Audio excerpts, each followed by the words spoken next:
Ahoj Marek, blížia sa Vianoce. U nás to sú dni pokoja a lásky.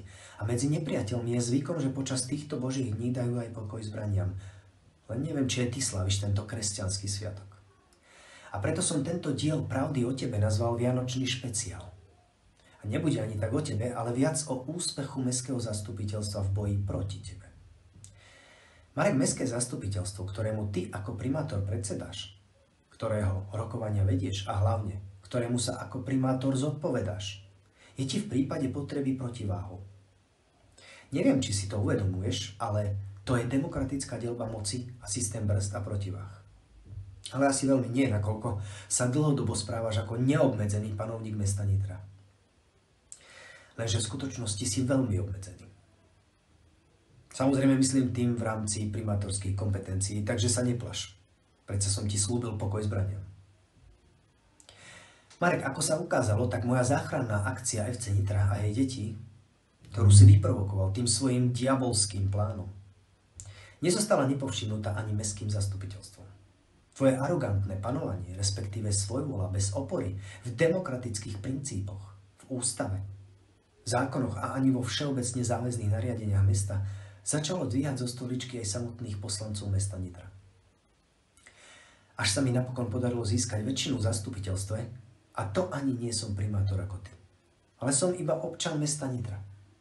Posol pravdy o tebe, ktorému sa podarilo otvoriť oči aj niektorým poslancom, ktorí boli v minulosti na tvojej diabolskej strane. No dnes už tomu tak nie je. A ja im všetkým zo srdca za to ďakujem a prajem krásne prežitie Vianočných sviatkov v kruhu svojej rodiny a svojich blízkych. Poslanci a poslanky, ktorí sa vzopreli diablovi na stoličke primátora Nitry, menovite Peter Oremus, Igor Kršiak, Petra Edariová, Adriana Filipová, Marta Rácová, Jan Grešo, Lubomír Moravčík, Štefan Štefek, Pavol Obertáš, Andrej Sitkej, Ladislav Turba, Miloš Dovičovič, Martina Dubajová, František Holý, Peter Košťal, Edita Vnučková, Katarína Velnicová a Miroslav Hud. Taktiež pekné Vianoce prajem aj zvyšným poslancom, ktorí z pre mňa neznámych dôvodov sú ešte stále na diabolskej strane a odmietajú sa pozrieť pravde do očí.